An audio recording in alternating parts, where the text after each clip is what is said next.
شرمنده. شما تو این یکی دو هفته رفاقت رو در حق من تموم کردین. ریسک خطرناکی بود.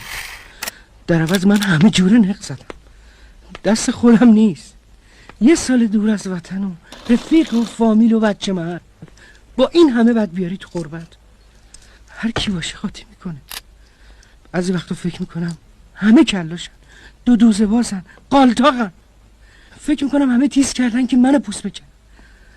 تو جای من از یه طرف دلت برای ننت لک زده، از یه طرف ویزای امریکا جون به سرت کرده، از یه طرف افتاده تو تله دلالای وطنی. خب هر کی باشه طاقتش طاق میشه. جون عباس یه وقت از دست سراجیف من دلخور نشده باشه. شما تو این یکی دو هفته جای همه رو برای من پر کردی. ممکن نیست من بتونم محبت شما رو جبران کنم. داری چوب کاری میکنی عشقی؟ ما عددی نیستیم، باطن خواهد برفه. بی طرف جواد جون، حس میکنم با وجود شماها پشت دارم. پشت